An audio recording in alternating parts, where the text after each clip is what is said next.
वाक शक्ति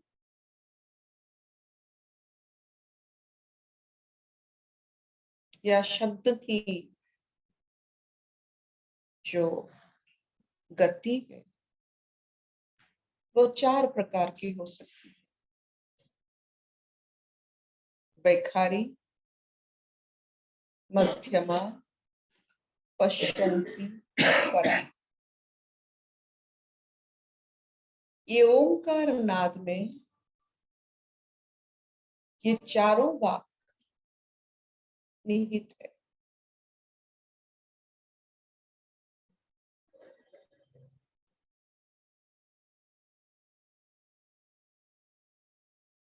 ये जो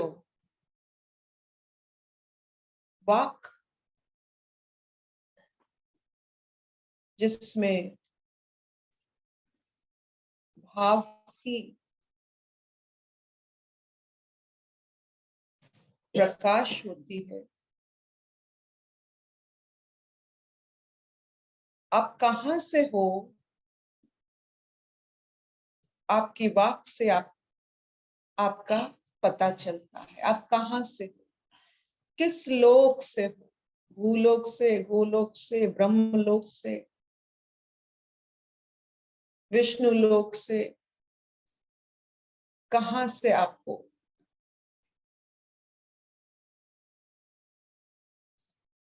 अगर भूलोक से हो, संसार की बात कर रहे हो, बदल बदल कर बात कर रहे हो, जो बात आज कर रहे हो कल उसका कोई अर्थ ही नहीं रहता है, तो वो वैखारी हो जाता है।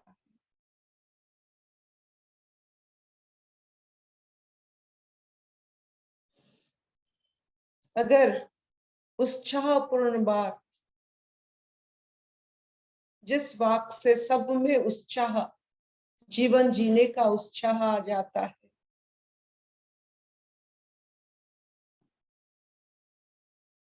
उससे पता चलता है कि आपकी अलग ही स्तर का भाव है और आप अलग स्तर की लोक की आप बात कर रहे हो, तो आपकी वाक से पता चलता है आपका घर कहाँ है, आपका निवास कहाँ है, आपके चारों तरफ कौन रहते हैं।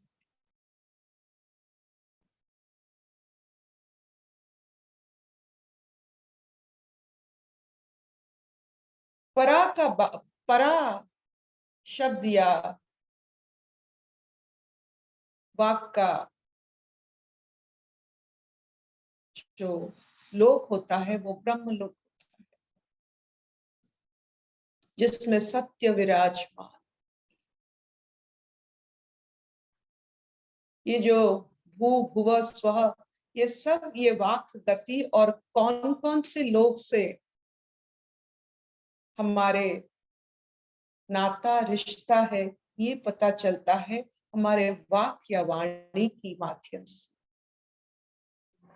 आप किस कुल से हो ये पता चल जाता है आपकी बातों से, वैसे आपके चिंतन से, आपके मनन से, आपकी रुचि से, आपकी वाक संयोजन, जो संयोजन करते हैं, जो आप इससे तैयार करते हैं, किस लोग के साथ आपका संबंध है, इससे पता चल जाता है।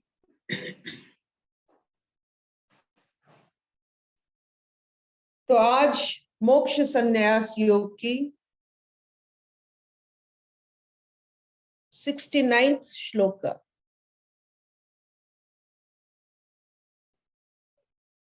और इसका भाव है, जो मनुष्य अपने जीवन की अनुशासन और समर्पित भाव के कारण गीता जैसे महान महावाक्य को उचित स्तर पर, उचित जगह पर, स्थान काल पात्र जिसे कहते हैं, देखकर गीता की अगर प्रचार प्रसार होता है तो उस मनुष्य के लिए ईश्वर का मन, ईश्वर का जो भाव कैसा होता है। ईश्वर उस मनुष्य के लिए जो गीता की प्रचार प्रसार करते हैं बड़े सेवा भाव से, गुरु भाव से नहीं, ईश्वर का कैसा संबंध होता है उस त्यागी के लिए, उस मनुष्य के लिए।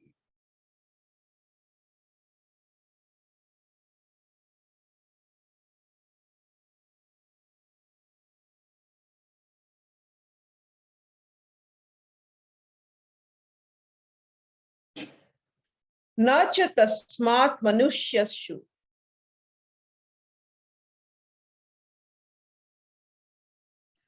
कचित् मे प्रियकृततमः भविता न च मे तस्मात् अन्य प्रियतर भुवि।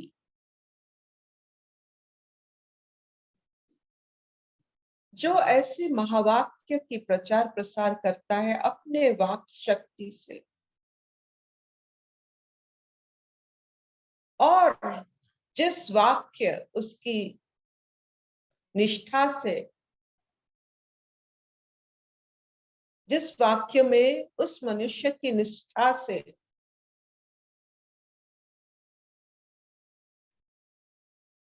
असर पड़ता है, वो मनुष्य मुझे सबसे प्रिय है, ईश्वर का प्रिय पात्र है। सब प्रिय है, लेकिन ईश्वर का प्रिय पात्र वही होता है जो संसार में जीने के लिए और संसार से जाने के लिए या संसार से ऊपर उठने के लिए जो विद्या का प्रचार प्रसार होता है वो गीता है। ये ऐसी महावाक्य है जो संसार में चलने के लिए जितना बुद्धि, जितना ज्ञान चाहिए सब गीता में है। और संसार में रहकर संसार अतीत या उस समयातीत अनुभव के लिए भी गीता पर्याप्त है। तो जो महावाक्य से, जो भाव से हम संसार में अच्छे से चल सकते हैं और संसार से परे की भाव भी हमें नजर आता है, उस महावाक्य को प्रचार और प्रसार करने में सबकी भलाई होती है। गीता पढ़ के किसी को कभी कोई नुकसान हो ही नहीं सकता है। ऐसा संपूर्ण अद्भुत अनमोल विद्या है कि कोई भी एक श्लोक भी पढ़ ले और उससे मन में समा ले तो उसका जो संसार में चलने की क्रिया और संसार के पार भी जो चलने की क्रिया में बदलाव आ जाता है। शरीर रहे ना रहे, जीवन के साथ उसका एक सुंदर सा मित्रता हो जाता है जो भगवत गीता पढ़ते हैं और प्रचार प्रसार करते हैं। उनका जीवन के साथ संबंध रहता है। शरीर निमित्त हो जाता है, जीवन प्रतिष्ठित हो जाता है जो गीता का प्रचार प्रसार करते हैं और सुनते हैं। जिस विद्या से हमें जीवन जीने की कला आ जाए, जिस विद्या से संसार में रहकर भी गतिशील संसार में रहकर भी, ये बहाव में रहकर भी स्थिरता आ जाए, इस विद्या को हम क्या कहेंगे? इस विद्या को जैसे हम मान लेंगे अपना सांस है, जैसे सांसों के बल पर शरीर को हम रखते हैं, वैसे गीता के बल पर हमारा जीवन निर्वाह होता है। और ऐसा जीवन जो समंदर तक पहुंचना निश्चित है, ऐसा नदी हम बन जाते हैं कि जो समंदर तक जरूर पहुंचते हैं। और समंदर में पहुंचने का जो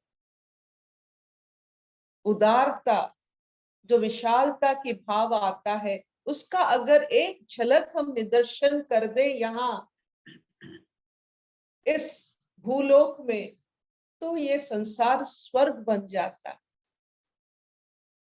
हर एक व्यक्ति की उदारता स्वर्ग का एक पहचान है या स्वर्ग का एक दर्शन है। ये जो समंदर की उदारता, ये सिर्फ हो सकता है गीता की वाणी से।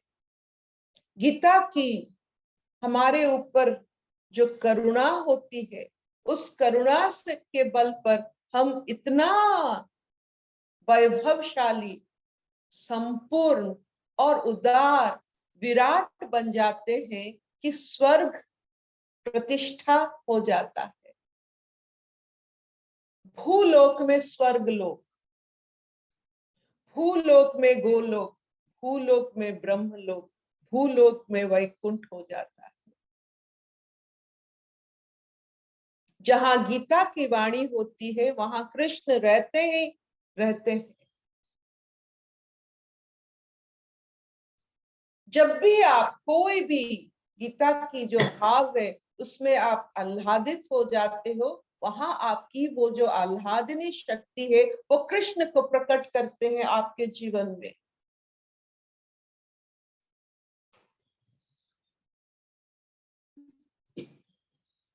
एक बार ये अनुभूति हो जाता है, हम संसार में जरूर चलेंगे, यहाँ की जो रीति रीति है सब कुछ निभाएंगे, लेकिन जब चाहे जहां भी चाहे हम कृष्ण को प्रकट कर सकते हैं। भावपूर्वक इस गीता से जब हम जुड़ जाते हैं, कृष्ण प्रकट हो जाते हैं हमारे जीवन में। इसीलिए जो गीता के प्रचार प्रसार करते हैं बहुत निष्ठा के साथ, वो साधना है, वो साधक है, वो योगी है। भोग में जो गीता का प्रचार प्रसार कर सकते हैं, वो भोग से योग बना लेते हैं, अज्ञान से ज्ञान बांट लेते हैं, अंधकार से आलोक चुरा ले आते हैं। तो ऐसे मनुष्य कितने प्यारे होंगे ईश्वर की सेवा में जो प्रति है, जो व्रत रखे हैं कि हम संसार में हर जगह में वैकुंठ को प्रतिफलित करेंगे। जहां वैकुंठ वहां ईश्वर।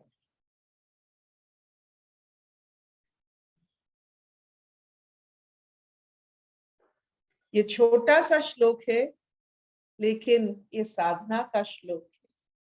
आपने घर घर में देखा होगा कि जो बारिश का पानी छत पे रहता है, उसको नीचे लाने में पाइप रहता है। पिछले जमाने में जो ये सब पाइप जब घर में बनता था, राजाओं की या जमींदारों की, उस पाइप के मुंह में हाथी का या सिंह का मुंह जैसा होता था, और पानी लगता था कि वो सिंह के मुंह से आ रहा है, कि हालांकि वो बादल से आ रहा है, बहुत ऊपर की भाव से आ रहा है। तो जो हम बात कर रहे हैं वही सिर्फ ड्रेन पाइप है, हमसे ये नहीं आ रहा है। जो भी गीता का प्रचार प्रसार कर रहा है उसी से नहीं आ रहा है, बहुत ऊंची बादल से, उससे परे भाव से ये आ रहा है। अगर आपके मुख में गीता की वाणी आ रहा है, आप सिर्फ वो ड्रेन पाइप का अंतिम चरण हो। बटन दाब गया तुम। इसे मानकर, अपने स्वाभिमान को छोड़कर, साधक की तरह, योगी की तरह निष्ठा से, समर्पित भाव से,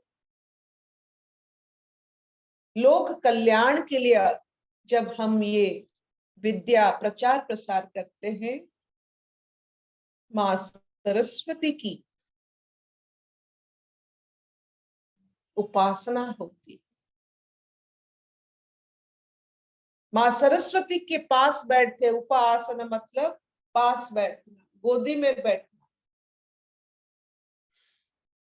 ऐसे महावाक्य की प्रचार प्रसार में हम मां सरस्वती की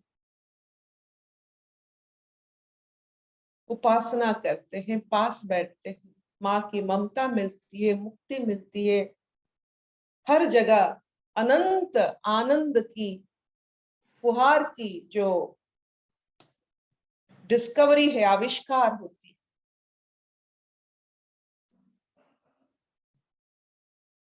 Will this do? जी दीदी, दीदी बहुत अच्छा है। अहंकार तो एकदम ही खत्म हो जाता है इतना, मतलब किसी को आ ही नहीं सकता है अहंकार, इतना अच्छा, इतना मतलब। ये अहंकार की तो हम कब के छोड़ चुके हैं सब, क्योंकि सत्संग में बैठने के लिए अहंकार छूट जाता है जब हम सत्संग में बैठते हैं, जब एक हो जाते हैं। देखो, पानी आप गिलास में रखते हो, पानी पानी के साथ मिल जाता है, पानी ग्लास की जो कांच के साथ नहीं मिल पा रहा है तो अलग दिख रहा है। तब जब सत्संग में बैठते सब एक हो जाते हैं, इसका मतलब है अहंकार शून्य अवस्था है, तो इस सत्संग में बैठ रहे हैं। नहीं तो नहीं बैठ पाएंगे, एक नहीं होंगे तो कैसे बैठेंगे एक साथ। अभी अहंकार की बात नहीं हो रही है, वो तो छूट जाता है जब हम बैठ जाते हैं, एक साथ जब बैठ जाते हैं ये छूट जाता है। जैसे घर में एक साथ जब हम सिनेमा देखते हैं, अहंकार छूटा। एक साथ में एक जो थाली में जब खाते हैं, आपने देखा है जो घर में एक थाली में खाते हैं, कभी कभी ये घर टूटता नहीं है। एक थाली में खाना मतलब अहंकार किसी को नहीं, भेदभाव किसी को नहीं। जहां सामूहिक चेतना रहता है, सब मिलजुल के रहते हैं, इसका मतलब किसी में अहंकार नहीं। एक अहंकार आ गया तो अलग हो जाता है। तो यही होता है, अहंकार कब का छूट गया है, सत्संग में आ गया कब का छूट गया है। बार बार उसे फिर अपने जीवन में बुलाकर उसी का आदर करना, ये फिर वही अहंकार के साथ समझौता कर लेना, वो छूट गया है। और नहीं, अभी क्या है, सामूहिक जीवन, सबके लिए, सब में, सबके साथ। जल जब मिल जाता है, एक अणु का जल जब मिल जाता है, कहीं भी मिल जाता है, चाहे वो सागर में हो, नदी में हो, वो क्यों मिल जाता है? क्योंकि उसके पास अहंकार नहीं होता है। तो हम अभी रेडी है, कहीं भी मिल जाएंगे। अहंकार की वजह से हम मिल नहीं पा रहे हैं। बिल्कुल हम में जैसे परहेज रहता है, ये नहीं करना है, वो नहीं करना है, इतना अपना सीमा है, सीमा असीम हो जाते हैं हम जब अहंकार छूटता है। तो असीम भाव से जब हम कोई भी लोग के साथ अपना संबंध हो जाता है, उसी का वाक शक्ति लेकर हम जब आ जाते हैं इस भूलोक पर, तो ऐसे ऐसे बात बताते हैं जैसे इतने सारे लेखक होते हैं, आर्टिस्ट होते हैं, संगीतकार होते हैं, नृत्यकार होते हैं, साइंटिस्ट होते हैं, यही ये सब, ये अहंकार, ये सबसे परे होते हैं, क्योंकि उनका कनेक्शन एक ऐसे लोग से होता है कि ऐसे ऐसे चीज वो लाकर भूलोक में देते हैं। सबसे सहज ब्रह्मलोक का बात होता है मुस्कान। ब्रह्मलोक में जैसे बच्चे जब ब्रह्मलोक से आते हैं, बना नया नया बनकर आते हैं ब्रह्मा से, तो मुस्कान लेके आते हैं। उनका वाक मुस्कान होता है। तो ये समझकर कि आपका संबंध किस लोक से, ये गतिशील बदलाव बदलने वाला भूलोक से है। एक दिन हम जरूर सब लोक के बारे में बात करेंगे, उसका रहस्य क्या है, वो इसके साथ संबंध कौन कौन बनाए हैं, उस संबंध के साथ हमें क्या क्या प्राप्ति मिलती है, इसके बारे में जरूर बात करेंगे।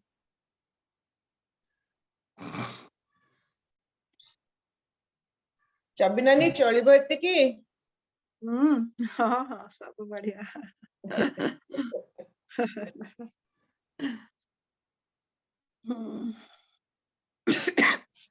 सहना भवतु सहनौ भुनक्तु सह वीर्यं करवावहै तेजस्विनावधीतमस्तु मा विद्वेषावहै। ओम शांति शांति शांति। तो ये हर आश्रम का, हर संगठन का मंत्र है, सहना भवतु। सब मिलके खाएंगे, सहनौ सब रहेंगे, खाएंगे, मिलके अभ्यास करेंगे, और कोई किसी के साथ बैर भाव ना रखकर इस संसार में मंगलमय कामना फैलाएं। यही हर आश्रम का नियम है। सब मिलजुल के पहले रहेंगे, खाएंगे और अपना कर्म करेंगे मिलजुल। जैसे पूरा बदन में ये शरीर मिलजुल के कर्म कर रहा है, कोई अपना खुद का कुछ अहंकार नहीं है। ये अंगूठी जब हिलता है इसका मतलब नहीं कि ये हिल रहा है, वो सब ये शरीर के लिए कर्म कर रहे हैं। तो हम ईश्वर के लिए कर्म कर रहे हैं। हर कर्म छोटा बड़ा कुछ नहीं होता है।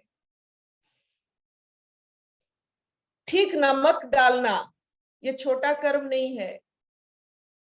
ठीक समय पर पानी देना ये छोटा कर्म नहीं है। कोई रोगाग्रस्त है उसके पास पहुंच जाना, मुस्कान बांटना, अपने अंदर में उत्सव रचना, ये छोटा कर्म नहीं है। ये बहुत बड़े बड़े कर्म होते हैं जिसके ऊपर पूरा समाज खड़ा है। जिसको आप छोटा कर्म मानते हो उसके ऊपर समाज खड़ा है।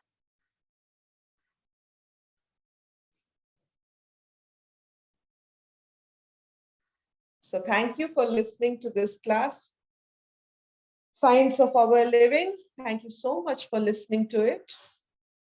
आभारी हूँ। आज का टेक होम नोट, गीता की प्रचार प्रसार ईश्वर की सबसे बड़ी, ईश्वर को सम्मोहन करने के लिए, ईश्वर की अनुभूति करने के लिए ये सबसे बड़ी माध्यम होती है। भगवान, भगवत और भक्त, ये तीन एक ही है।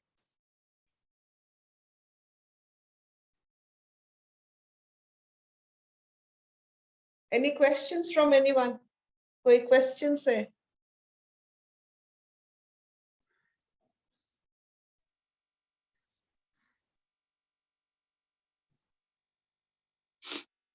No question. बहुत बढ़िया। माँ